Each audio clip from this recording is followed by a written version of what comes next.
Hello friends, welcome to our channel discover classes. आज अपने इस वीडियो में हम बात करेंगे कि अगर आप साइंस स्ट्रीम से मैथ्स या फिर बायोलॉजी के विद्यार्थी है तो आपके वो 12th के बाद या फिर वो ग्रेजुएशन होने के बाद आपके सरकारी विभागों में कौन कौन से पदों के लिए आप आवेदन कर सकते हैं, उनके लिए योग्यता क्या रहती है और किस किस विभाग में है वो गवर्नमेंट वैकेंसी जो वो निकालती है, उनके बारे में है वो हम डिटेल से वो कुछ वैकेंसीज के बारे में बात करेंगे। तो देखिए, इस वीडियो में है वो हमने केवल कुछ वैकेंसीज को है वो शामिल किया है। इसके आधार पर हम आगे और भी है वो इसका वीडियो का है वो और है वो पार्ट लेकर आएंगे। अब देखिए, आज अपने इस वीडियो में है वो सबसे पहले मैं है वो बात करने जा रहा हूं एक वैकेंसी जो आती है अपने वैकेंसी सबसे पहले है वो जो मैं बात करने जा रहा हूं वो बात कर रहा हूं मैं अपने प्रयोगशाला सहायक पद के लिए। यानी अगर आप है वो प्रयोगशाला सहायक यानी लैब असिस्टेंट के पद पर है वो अप्लाई करना चाहते हैं तो इसके लिए क्या योग्यताएं रहेगी। देखिए, सबसे पहले तो ये जो प्रयोगशाला सहायक का जो है वो एग्जाम जो होता है ये करवाता है अपने है वो कर्मचारी चयन बोर्ड यानी RSSB, ठीक है, राजस्थान स्टाफ सिलेक्शन बोर्ड, जो पहले RSM SSB नाम से जानते थे। ये बोर्ड है वो प्रयोगशाला सहायक का एग्जाम करवाता है। इस एग्जाम के लिए आपको योग्यता की है वो क्या आवश्यकता होती है। अगर आप है वो 12th है वो उत्तीर्ण है, अगर आपने है वो 12th है वो पास कर ली है, पास आउट है, अगर वो है वो आप बायोलॉजी स्ट्रीम से है या फिर अगर आप है वो मैथ्स स्ट्रीम से है तो बायोलॉजी और मैथ्स के दोनों के विद्यार्थी है वो इस पद के लिए है वो योग्य है और वे अप्लाई है वो कर सकते हैं। प्रयोगशाला सहायक की वो अगर मैं बात करूं तो इसमें है वो आपको 2 प्रश्न पत्र देखने को मिलेंगे। 2 प्रश्न पत्र होंगे आपके पास। एक जो होगा इसमें आपके पेपर जीके का होगा और सेकंड जो पेपर होगा वो आपके है वो साइंस का होगा, जिसमें आपको है वो फिजिक्स, केमिस्ट्री और बायोलॉजी तीनों सब्जेक्ट के वो क्वेश्चन देखने को मिल जाएंगे। लैब असिस्टेंट की मैंने सबसे पहले है वो बात इसलिए की क्योंकि निकट भविष्य में सबसे अधिक वो संभावना है कि आपको सबसे पहले यही वैकेंसी देखने को मिलेगी, जिसके बारे में भी आज पूरे वीडियो में हम अन्य वैकेंसियों के बारे में डिस्कस करेंगे उनमें से। अब देखिए, अगर आपको प्रयोगशाला सहायक की यहाँ पर मैंने केवल नॉर्मल है वो बात बताई है। अगर आपको इसके बारे में डिटेल में जानना है कि इसके लिए पद के लिए सिलेबस वो क्या रहेगा, नया नोटिफिकेशन कब तक आ सकता है, योग्यता या फिर इसकी एज क्या रहेगी, पूरा डिटेल में अगर आपको जानना है तो आपको वो हमारे चैनल पर इससे रिलेटेड है वो वीडियो अपलोड मिल जाएगा, या फिर अभी जब आप वीडियो देख रहे हो तो उस वीडियो के कॉर्नर में मैं वो इस लैब असिस्टेंट की वीडियो की है वो लिंक मेंशन कर दूंगा। आप डायरेक्टली वहां से भी वो जाके इस वीडियो को वॉच आउट कर सकते हैं। उसके बाद है वो देखिए, सेकंड जो हम बात कर रहे हैं यहाँ पर अपने आज इस वीडियो में, एक है वो वैकेंसी निकलती है आपके उद्योग विभाग में, इंडस्ट्री डिपार्टमेंट में आपके है वो वैकेंसी निकलती है। उसमें है वो कुछ वैकेंसी ऐसी भी होती है जिसमें आर्ट्स, साइंस और मतलब अगर आप किसी भी है वो स्ट्रीम से है तो आप अप्लाई कर सकते हैं। लेकिन यहाँ पर है वो मैं केवल उन्हीं पदों का जिक्र करूंगा जिसमें आपको है वो साइंस स्ट्रीम यानी मैथ्स या फिर है वो केवल बायोलॉजी वाले छात्र ही अप्लाई कर सकते हैं, आर्ट्स के छात्र अप्लाई नहीं कर सकते। इसमें अलग अलग पोस्टें आती है उद्योग विभाग में। एक है वो पोस्ट आती है इसके अंतर्गत आपके, जिसे वो कहा जाता है सॉल्ट इंस्पेक्टर। सॉल्ट इंस्पेक्टर यानी लवण निरीक्षक,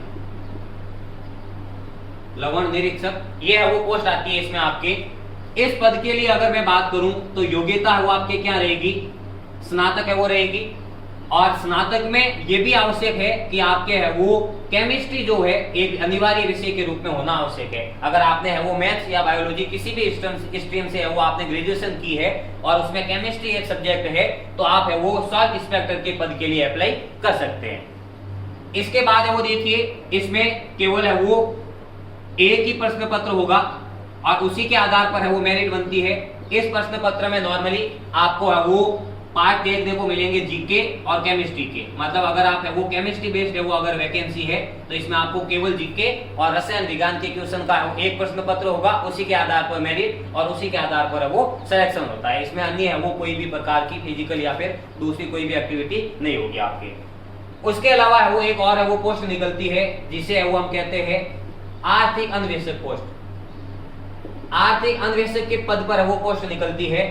उसमें भी वो आपको योग्यता के तौर पर है वो स्नातक है वो चाहिए।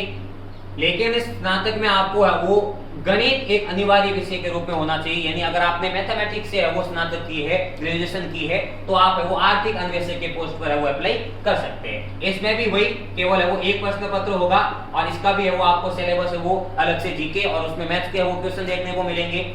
तो उद्योग विभाग में मेनली है वो इन दो पोस्टों के बारे में है वो हमने डिस्कस किया। अगर आपके स्नातक में केमिस्ट्री है तो आप है वो लवण निरीक्षक का वो फॉर्म अप्लाई कर सकते हैं, और अगर आप मैथ से है वो स्नातक किए हुए हैं तो आप आर्थिक अन्वेषक की पोस्ट पर है वो अप्लाई कर सकते हैं। और अन्य पद जो होते हैं उसमें भी आप अप्लाई कर सकते हैं, क्योंकि उसमें स्ट्रीम की है वो कोई बाध्यता नहीं है। आप किसी भी विषय से वो स्नातक अगर उत्तीर्ण कर रखे हैं तो आप है वो इसके लिए अप्लाई कर सकते हैं। नेक्स्ट देखिए जो बात करने जा रहा हूं मैं इसमें अपने, ये है वो बात होगी अपने कनिष्ठ वैज्ञानिक की है वो पोस्ट की, कनिष्ठ वैज्ञानिक पद की, यानी जूनियर साइंटिस्ट। ये जो जूनियर साइंटिस्ट ये उद्योग विभाग का जो एग्जाम होता है ये भी आपके कर्मचारी चयन बोर्ड करवाता है। कनिष्ठ वैज्ञानिक का जो है ये भी है वो यही बोर्ड है वो करवाएगा आपके एग्जाम।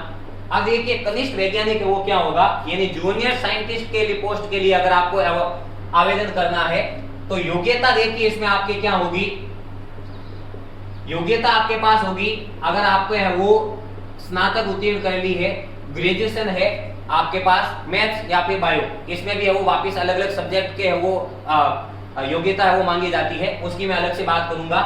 सभी पदों के लिए आपके पास स्नातक होना अनिवार्य है और कनिष्ठ वैज्ञानिक के भी अलग अलग पदों के लिए है वो वैकेंसी निकलती है। जैसे फिजिक्स डिपार्टमेंट में अलग निकलेगी, केमिस्ट्री की अलग, बायोलॉजी की स्ट्रीम की अलग। तो कौन कौन से डिपार्टमेंट के जूनियर साइंटिस्ट की पोस्ट निकलती है और उनके लिए कौन से सब्जेक्ट या फिर विषय में है वो आपके ग्रेजुएशन होनी चाहिए, उसके बारे में है वो देखिए मैं यहाँ पर आपको बताऊंगा। एक तरफ है वो मैं लिख रहा हूँ कि आपको है वो कौन से है वो पद के बारे में हम बात करेंगे और उसके लिए है वो आपको योग्यता में कौन सा है वो विषय होना आपके अनिवार्य है, ये मैं यहाँ पर है वो आपको बता रहा हूँ। देखिए इसमें सबसे पहले वो अगर मैं बात करूं तो जो पोस्ट आती है वो आती है आपके है वो रसायन, यानी कि जूनियर साइंटिस्ट जो होगा वो आपके रसायन विभाग में है वो पद पर। तो इसके लिए आपके है वो योग्यता में यानी ग्रेजुएशन में केमिस्ट्री होना आवश्यक है। अगर आपके पास केमिस्ट्री है तो आप है वो इसके लिए अप्लाई कर सकते हैं। इसी प्रकार से है वो भौतिकी विभाग में भी है वो आपके आती है, इसके लिए आपके है वो ग्रेजुएशन में फिजिक्स का वो सब्जेक्ट होना चाहिए। इसी प्रकार से जैविक विभाग में आती है, इसके लिए आपके है वो ग्रेजुएशन में बायोलॉजी होना चाहिए। अब वो बायोलॉजी के रूप में आप बॉटनी से कर सकते हैं, जूलॉजी से कर सकते हैं। अगर इनमें से कोई भी है वो एक विषय अगर आपके स्नातक में है तो आप है वो जैविक कनिष्ठ वैज्ञानिक यानी जैविक विभाग में है वो जूनियर साइंटिस्ट के पद पर अप्लाई कर सकते हैं। इसके अलावा है वो आपके जो आती है वो एक आती है अस्त्रक्षेप विभाग में, इसके लिए वो आपके आवश्यक है कि फिजिक्स, केमिस्ट्री और मैथ्स तीनों है वो सब्जेक्ट अगर आपके ग्रेजुएशन में है तो आप इस विभाग के लिए वो अप्लाई कर सकते हैं। इसी प्रकार एक विष विभाग में आती है टॉक्सिक डिपार्टमेंट में, इसके लिए भी है वो आपको रसायन विज्ञान में है वो आपके ग्रेजुएशन होना आवश्यक है। रसायन विभाग में ग्रेजुएशन है तो आप इसके लिए वो अप्लाई कर सकते हैं। और एक वो पोस्ट आती है वो आती है आपके प्रलेख विभाग में, और इसके लिए है वो आपके ग्रेजुएशन में फिजिक्स और केमिस्ट्री ये दोनों है वो सब्जेक्ट अनिवार्य रूप से होने चाहिए। तो यानी अगर है वो आपको जूनियर साइंटिस्ट के पोस्ट के लिए अप्लाई करना है तो आपके पास स्नातक होने चाहिए। उसमें है वो वापस अलग अलग पोस्टें निकलती है अलग अलग विभागों के लिए, उसमें है वो आपको कौन सा विषय है वो एक स्नातक में है वो विषय के रूप में होना चाहिए, उसका है वो मैंने यहाँ पर है वो नोट डाउन किया है, जिन्हें आप आसानी से देख सकते हैं। इस वैज्ञानिक पद के लिए है वो आपके पास जो एग्जाम पैटर्न जो होगा इसमें भी आपके पास है वो केवल एक प्रश्न पत्र है वो होता है आपके, जिसमें जीके का पार्ट होगा प्लस में आप जिस सब्जेक्ट से अप्लाई कर रहे हो, यानी कि अगर आप है वो रसायन विज्ञान के लिए कनिष्ठ वैज्ञानिक का फॉर्म है वो अप्लाई कर रहे हो तो इसमें आपको जीके के साथ सब्जेक्ट यानी केमिस्ट्री का पेपर देखने को मिलेगा। अगर आप भौतिकी ले रहे हो तो फिजिक्स का पेपर देखने को मिलेगा, यानी विषय की है वो योग्यता के साथ आपको जीके का वो प्रश्न पत्र मिलेगा और उसी के आधार पर है वो मेरिट बनती है। ठीक है, तो नॉर्मली अपने है वो हालांकि है वो 12th के बाद ऐसे खूब सारे है वो कैरियर है वो स्कोप है जहां पर है वो हम अपने अलग अलग विभागों में है वो अप्लाई करके है वो अपने कैरियर को आगे बढ़ा सकते हैं। मैंने यहाँ पर है वो 2-3 पदों के लिए बात की, अगर है वो इन पदों में से आपको किसी पद के लिए वो और ज्यादा डिटेल में है वो वीडियो चाहिए कि उसमें एग्जाम का पैटर्न क्या रहता है, सिलेबस उससे संबंधित है वो आपको कितनी आयु चाहिए, या फिर है वो उसकी योग्यता से संबंधित, अगर है वो फुल डिटेल में वीडियो की अगर है वो आपको आवश्यकता लगे तो आप उसे है वो मुझे कमेंट सेक्शन में कमेंट करके बता सकते हैं। हालांकि वेब असिस्टेंट का मेरे वीडियो पहले से ही अपलोड है, चैनल पर है वो आप देख सकते हैं इसे। उद्योग विभाग और इसका है वो अगर आपको आवश्यकता लगे तो आप हमें कमेंट सेक्शन में बता सकते हैं। इसके अलावा भी अगर आपको इन वैकेंसी से संबंधित कोई भी क्वेरी है वो अगर लगती है तो कमेंट में है वो बताइएगा। अगर आपको ये वीडियो आपके लिए लाभदायक मददगार है वो लगता है, अगर आपको हमारे द्वारा दी गई जानकारी अच्छी लगती है तो इस वीडियो को अपने दोस्तों के साथ शेयर जरूर कीजिएगा। और अगर आपने अभी तक हमारे चैनल को सब्सक्राइब नहीं किया है तो हमारे चैनल को सब्सक्राइब कीजिएगा, ताकि हम और अधिक है वो प्रोत्साहित होकर आपके लिए इसी प्रकार के कंटेंट लेकर आ सके।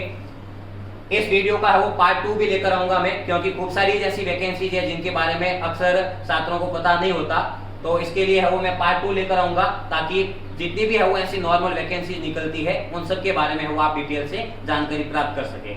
आज की वीडियो के लिए इतना ही, नए वीडियो के साथ जल्दी मिलते हैं, हमारे साथ बने रहे, इसके लिए आपका वो धन्यवाद।